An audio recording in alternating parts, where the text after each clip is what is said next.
unang pangutana, sumala sa pagtulunan sa 70 Adventist, si San Pedro ba nakaadtog Roma? Wala. Sumala sa mabasa sa balasahon, ingon nga nakaadto daw sama sa iyang pagserbisyo dito sa Roma. Ni Pablo. Pero wala gid specific na nakaadto gid siya. Okay. Og mabasa na ko bro sa inyong libro bro nga didto gihuman ni Pedro ang iyang pagpangalagad sa Roma. Ang kuno nimo nga sayop mo nga mga sabadista sa inyong libro ni supak ra sa inyo Putol man ay putol. Namo ko ipasayro god, di ko kahunong. Hello bro. Hello. Akong tubag bro. Ang pagserbisyo daw ni Pablo sama kang Pablo dito sa Roma. Ang pagserbisyo ni Pablo sama ni Pedro dito sa Roma. O wala specific na nakaadto gid sa Roma. Muna akong tubag bro. Okay. Og mabasa nako sa inyong basahon bro nga didto gihuman ni Apostol Pedro ang iyang pagpangalagad sa Dios sa Roma. Ang kuno nimo nga sayop mong mga sabadista. Basa bro, kay paminaw na to bro kung mao ba na nakaadto ba siya. Okay. Buhat sa mga apostoles. Bro, ako ipakita libro ninyo nga gitawag og buhat sa mga apostoles, Acts of the Apostles. Yeah? Sige, basa.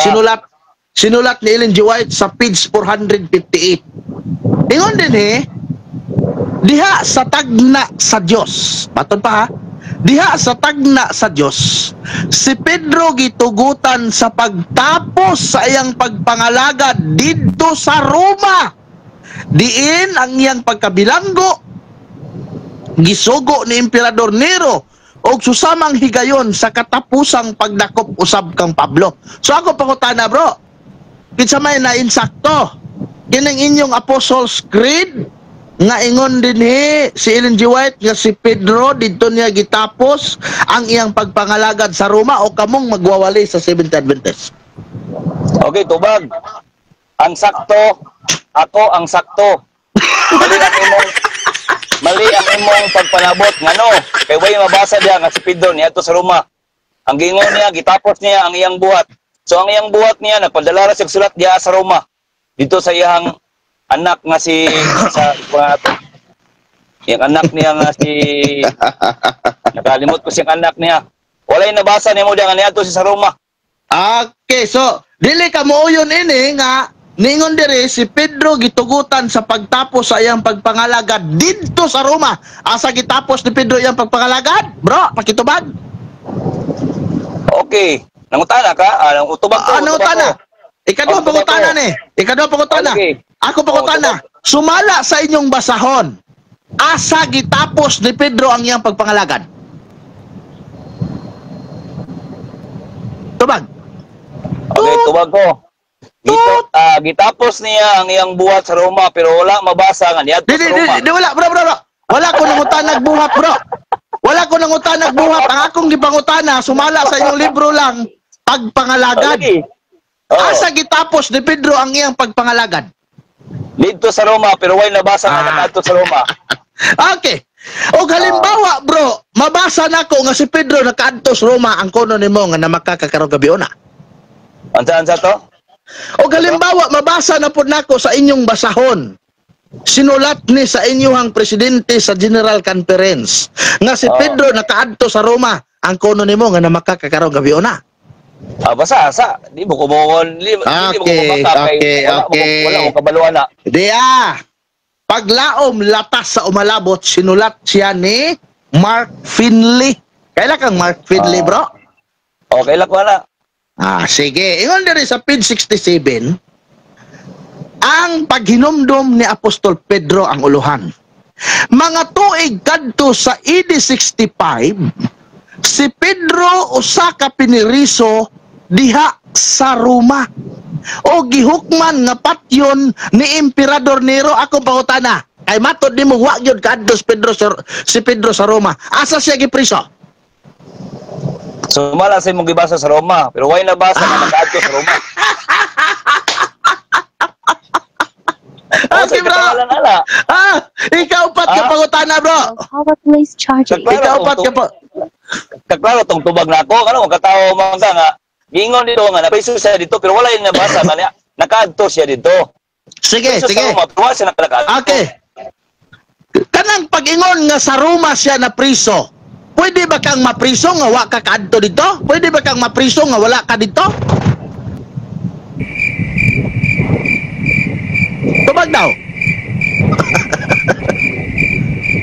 Ang pagkasultihan na bro, kay dili man na siya kanang gitawag og sitaw ka na niya ha. Lahi man na nga lahi man na nga pagkapinulukan. Kuan man na siya, dili man na siya gitawag nga wala sitaw ka na niya ay naman na gitawag og commons dito ka na.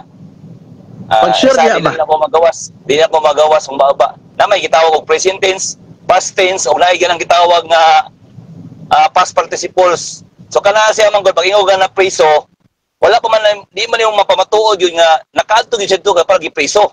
Wala. Didi, ayaw. Mm. Atong usbog basa ha. Wala. Atong usbog basa. Imo man gidungagan, wala man giingon nga na priso. Ang gibutang diri na diri mga tuig kadto sa AD 65, si Pedro usa ka priso diha sa Roma. So si Pedro piniriso siya diha sa Roma. Pwede ba diha kang mapriso nga wala ka dihang dapita? Pwede ba diha kang mapriso diha nga wala ka dihang dapita? Pwede. Pwede. Oh. Asa magkakakitag? Bro, si Duterte bro, example, si Duterte, pwede din siyang prisuhon sa dahig nga wala siya sa dahig. Dili man na literal bro, di man literal bro. Dili.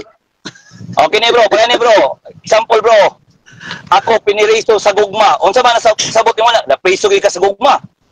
Gitawag ba na siya og bro, kanang imong giingon bro, gitawag na siya figure of speech. Kani bro, di man figure of speech, literal man eh.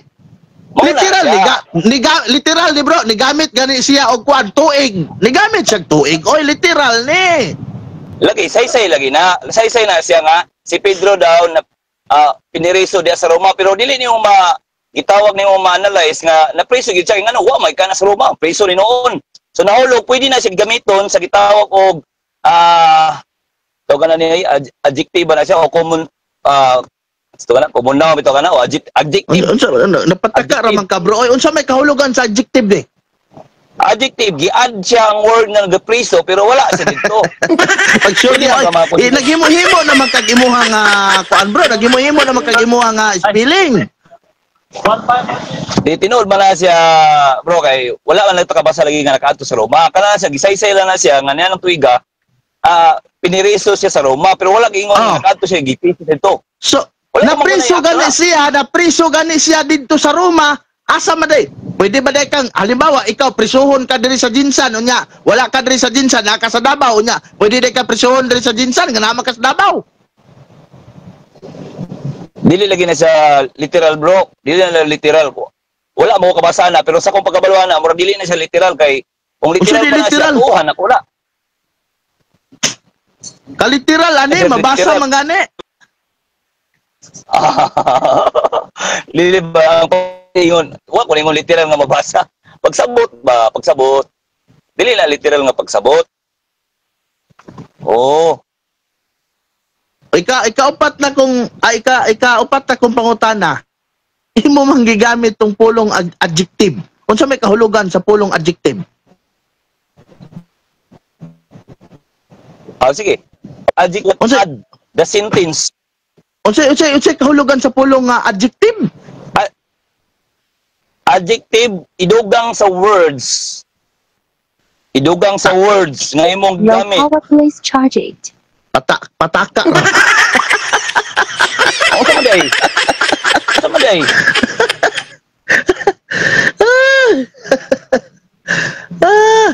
Ang adjective igsoon mao na ang kanang gitawag pulo nga naghatag nimo kahulugan. Gihulagway. Ingon siya nga ang adjective, ang meaning nga ng adjective naghatag og kahulugan, paghulagway sa usa ka butang o usa ka tawo o usa ka lugar. So gihulagway sa inyong libro nga si Pedro diha siya na priso sa Roma. Gamit pero kag adjective, wala siya, bro. unya wa man day kakabalog unsa Bro. adjective. Kanang imong giisay-say karon bro, kuha na siya bro, gitawag na siya og verb, pero ang verb mo Oh, na gigamit sa nabot-abot. adjective. Naabot-abot ka sa verb. Unsa may kahulugan Oh. sa verb? I mean verb subject siya ba na? Ang kanang giisay-say nimo, mga subject na siya nga pwede nimo siya i-add didto sa gitawag word, i-add adjective. Kahulugan, example kini. Ano niyo, ang bula. Oh. I-add mo na sa bata nga nagdula. Oh, ang damit ang bula. Adjective na siya. I-add mo nga nagdula na ay bula. O mo na siya bro, ang kasauna na bro. Pataka ra man ka og kuha og mga definisyon nimo bro. Oy. Asa man taw ka nag-eskwela sa una bro? Di man na mao. Nga ayo, imo po na bro, kaya ko mo Unsa imo? Ang tinuod nga adjective bro. Dito ta sa adjective, balik na punta sa adjective ha. Sige. Ang adjective bro, mo na siya naghatag og gitawag og kasayuran sa usa ka butang. Or tao ba na, hayop ba na, lugar, mo na gitawag adjective. Unya Wala ko ang verb sa isa imuhang gitawag og kanang definition sa verb dili mao. Dili verb akong gigamit ang kuan ako, sipya to ang verb. Ang akong punto ato, anang gitawag og subject. Ang subject is composed of the subject. Ang gistoryahan sa sentence. Pero kanang subject, magamit mo na naman sa gitawag og adjective. Magamit mo naman na siya, bro. 20. Oh. Okay. Dire na punta sa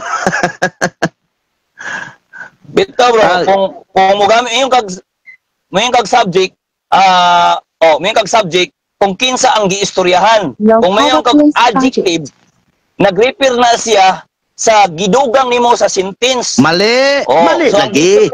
gidugang sa sentence. Mali nang imong definition, bro. Mali kay ang ato mga amigo dre nga naglantaw nangatawa na noon. Isa ko man tayo kay mo, may naabot itong uno na. Basta kanang gibasa nimo da bro, una sa tanan, wala ko kabaluan na. Ikaduha, wala ko bro. Saysayan ta ka bro. Siya, bro. Ang adjective bro, ang subject nag-refer na siya sa usa ka tawo. Subject, example, ikaw.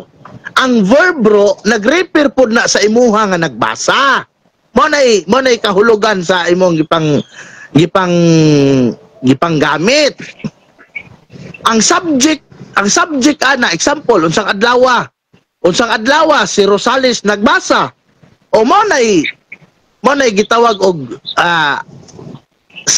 subjective o verb na unsa naman in taon ka na dili man mao na imong definition. Subjective of verb. Wala man tay question ana. Ang atong giisgutan lang dia karon ba kanang imong gi-mention nimo nga gibasa nimo dia mahulog na siya kog adjective nga diin nabilanggo or under sa Roma. Inana maguna siya. Mo gani example nako sa imo gaina kanang ingon ba si Kadasig nabilanggo sa gugma. Ayo ko ina ko ang gugma gikulong. No, dili oy. Pwede na to na siya i-consider nga naigugma gyud siya. Nabilanggo kay sa gugma. Ana na siya, bro. Ang gitawag bro og libro ninyo naghisgot dinhi og lugar kung asa si Pedro didto nabilanggo. Karon ikalima na kong pangutana.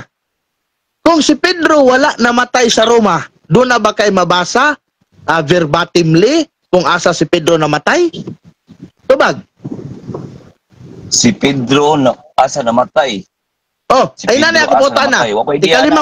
Ikalimang pangutana nako. Kung si Pedro imo magisupak ka si Pedro wala gyud kadto sa Roma, wala namatay sa Roma. Kung si Pedro wala namatay sa Roma, akong pangutana nimo, asa mabasa, doon na ba kay mabasa diha? Biblia ba or history ba? Doon na ba kay mabasa diha?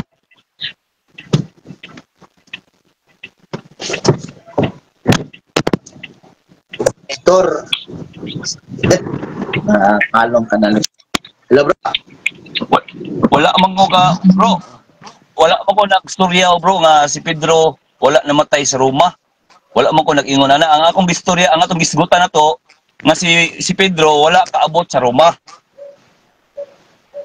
Sige. Kung si Pedro wala kaabot sa Roma, nganong gisulat man sa inyong mga basahon nga si Pedro didto siya gipatay sa Roma ilalom ni Emperador Nero? Oh, wala na ko'y kalabutan na bro. Basta sa akong ibuan bro, mura man ako dili na mo ko mo sobra kung unsay impormasyon diha nga area. Basta akong ibuan ako, si Pedro gyud wala gyud siya kaabot sa Roma.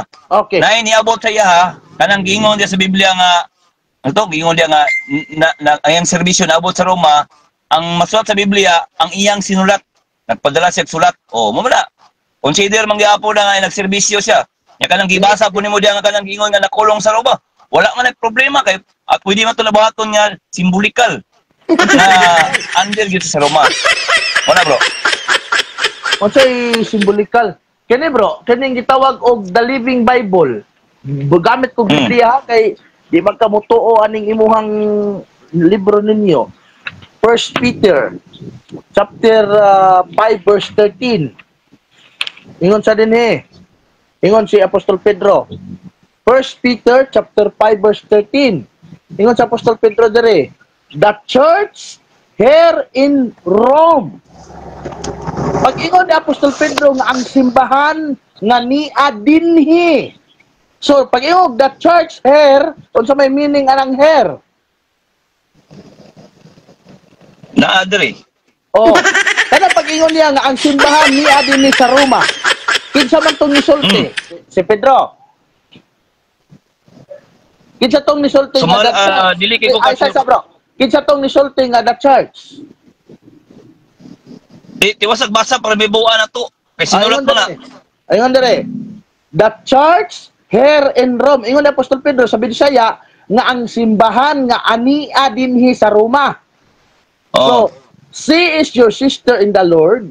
Send you her greetings. So does my son Mark. Okay, mana na siya. Sinulat mo na siya, bro. Dili ni Detail mo sinulat. na paingon kang Mark. Dili ni siya Dili man sinulat. na maingon. Bro, dili man na pwede ignon nimo bro nga ang nagpadala mo po siya pinagbasa. Wala Bisag kay kayo nga ang iyang sinulat niya, siya pinagbasa. Ha? Wala kay mabasa din bro nga gisulat ni Pedro dito kang Marcos. Ang giingon ni Apostol Pedro diri nga ang simbahan nga ania dinhi. Pag ingon ni Apostol Pedro ania dinhi sa Roma, asa man si Pedro ani nagsulat kanang ania dinhi sa Roma. Asa man siya o example gisulat gyud ni Apostol Pedro ang granting without admitting nga sinulat ni Apostol Pedro. Pag ingon niya nga ang simbahan nga ania dinhi sa Roma, asa man si Apostol Pedro nagsulat niini? Kanang nga punto bro, wala yung mabutang diya bro kung asa si Pedro na nagsulat bro. Wala yung nagsulat nila. Pero kanang ingon nga church diri sa Roma, ang nagsulti na kato nagpadala, naghawit sulat. Kay isod po kayo nga siya nagpadala, siya pinabasa. Lain kayo. Kining nakatudlo bagag tao nga mao'y nagdala aning sulata didto sa Roma? Sumala, kasi nagbasa na, mo man na siya. Dili ba? Makatudlo bagag tao ni ini nga mao'y nagdala sa sulat didto nila sa Roma? Yung ilang mga katawan, makaigsuuna nila. Kinsang tawhan na? Di man to may specific bro, kaya di man na maingan lang sa Biblia bro. Tanawa lagi.